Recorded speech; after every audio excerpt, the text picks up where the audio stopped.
c'est important de se rappeler l'essence de la prière et la finalité, c'est pas seulement un acte administratif. Et on néglige effectivement l'importance de la prière et ça, son rôle primordial, parce que c'est effectivement c'est un refuge pour les gens. Je pense que c'est une des seules adorations d'ailleurs où on se coupe complètement de la vie. On vit, on respire, mais on n'a plus, on n'a plus à côté effectivement toutes ces, effectivement, tout ce qui va nous détourner et on se met dans une bulle et c'est important. Et quand tu disais le fait comme le prophète sallam disait Arihna biha ya Bilal, c'était une façon de se reposer parce que c'était un moment pour ne plus réfléchir et ne plus avoir tout ce stress, toutes ces difficultés. Et si tu pouvais juste nous en dire, parce qu'effectivement, on cherchait toute transparence, on cherchait un titre et un des titres, c'était la saveur de la prière.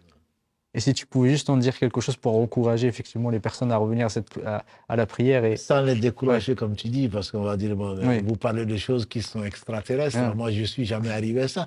Mais il y en a qui sont arrivés. Oui. Il y en a qui sont arrivés et Allah le donne à qui demande. Allah dit alors, votre Seigneur a proclamé, appelez-moi et je vous réponds. Donc, il faut demander à Allah cette sincérité, cette saveur, de goûter cette saveur. Et il est arrivé, et ça c'est des compagnons du prophète, il leur est arrivé quand il leur a demandé c'est ce qui a donné marabout, le Morabit, donc qui défendait l'armée musulmane et les remparts. Et ils montaient la garde, et puis ils étaient deux, et puis il y a un qui dormait et l'autre montait la garde. C'est un hadith c'est un athar qui est authentique, et qui a reçu les flèches, et qui saignait. Il continuait la prière.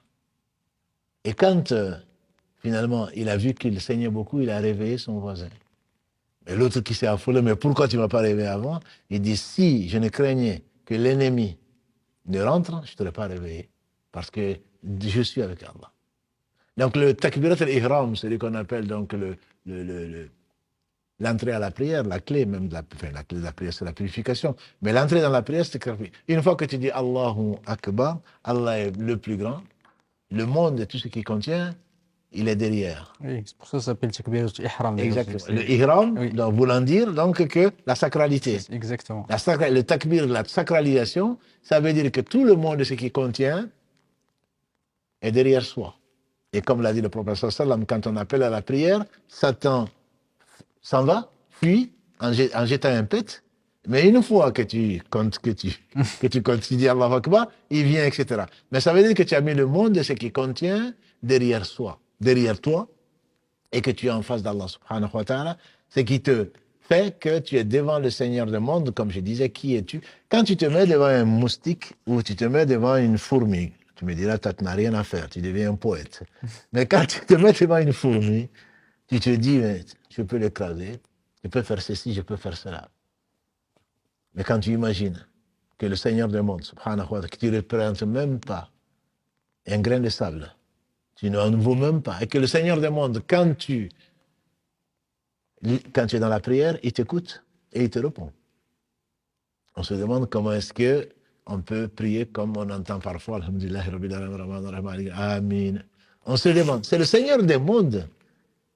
Tu es devant le Seigneur des mondes, et quand tu dis Alhamdulillah, Rabbil Alamin, comme le hadith est authentique d'Abu Huraira, le prophète sallam a dit, celui qui dit, Allah a dit, j'ai divisé la prière, entre mon serviteur et moi, j'ai divisé la prière en deux. Donc quand tu es en prière, Allah non seulement il t'écoute, mais en plus il te répond. Quand mon serviteur dit Alhamdulillahi Rabbil Alamin, toutes les louanges, tous les éloges, tous les remerciements n'appartiennent qu'à Allah, Seigneur des mondes, Allah dit, mon serviteur m'a loué. C'est-à-dire que tu parles à Allah et Allah te répond, si seulement tu savais. Il est bien entendu que le monde, ce qui contient, ne pourra pas t'apporter ça. Et quand tu es conscient que tu es en train de parler à Allah et que c'est au travers de ça que ton comportement va changer, au travers de ça que Allah va te bénir ta famille et ce que tu vas faire, etc., certainement que tu ne vas plus tu vas pas te soucier, entre guillemets, ni de ta famille, ni de ton travail, ni d'autre chose, en tout cas à ce moment précis-là. Et le prophète, alayhi salatu wassalam, était, donc c'est pour cela, entre autres, que c'était la prunelle de ses yeux, alayhi salatu wassalam, et que quand il n'y avait pas d'anesthésie, on peut imaginer, c'était vraiment courageux. Aujourd'hui, malgré l'anesthésie pour les opérations chirurgicales, les compagnons du prophète sallam ont dit que quand ils étaient blessés à la guerre, par exemple, on dit, j'étais pas avec eux, que quand on voulait finir d'arracher le pied qui avait été coupé, par exemple, et que certains demandaient, attends que je fasse la prière. À partir du moment où ils sont dans la prière, ils ne ressentent plus rien. On dit qu'Ali ibn Abi Talib, le quatrième calife, cousin du prophète sallam, on dit on rapporte de lui que quand il disait Allahu Akbar, le premier takbir, on dirait que tout son corps se mettait à trembler. Il avait la réalité, et là, il est clair que tout ce qui était autour, je ne dis pas que ça n'existait pas, mais ils n'en faisaient pas mention et ce n'était pas du tout leur souci. Le souci, c'est je suis devant mon Seigneur, c'est comme si on se retrouvait au jour du jugement dernier. Tu es devant ton Seigneur, nu, comme l'a dit le prophète, pieds nus, corps nus. Et donc Allah sait tous tes secrets, rien ne lui est caché, et qu'est-ce que tu vas y dire? Et là, tu es en face de ton Seigneur, subhanahu wa ta'ala. Combien on aurait aimé avoir cette conscience-là? Certainement, si on avait cette conscience-là, on n'aura pas de soucis au jour du jugement dernier. Et donc, Allah veut, au travers de cette prière, nous ramener à lui pour qu'on prenne conscience et pour qu'on mette sa confiance en lui, pour qu'on l'implore, pour qu'il nous pardonne, pour qu'on passe ce moment de bonheur.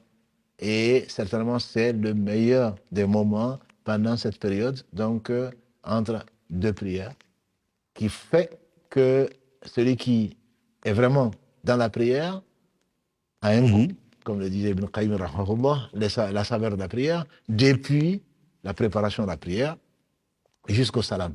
Et donc cette douceur, la prière a une douceur que ne reconnaît que celui qui a vraiment prié. Et ça, je ne connais pas beaucoup de gens qui ont prié. Et il y a beaucoup de gens qui font de la gymnastique, l'aspect administratif, mais vraiment être présent devant Allah subhanahu wa ta'ala. Wa qumul hafidhu ala salawat wa salatul wusta wa qumu lillahi qanitin. Préservez la prière et surtout la prière du milieu et levez-vous pour Allah. Donc, qanitin, le qunut, je ne sais pas comment le traduire, et levez-vous pour Allah de la meilleure des façons, on dira. Donc, dans la meilleure disposition, dans la présence, et soyez présents devant Allah. Et ça, c'est ce que les gens ont prié, qui ont prié, connaissent comme goût, et qu'Allah subhanahu wa ta'ala nous le donne, nous le fasse goûter au moins une fois dans notre vie. Jazakallah khairan.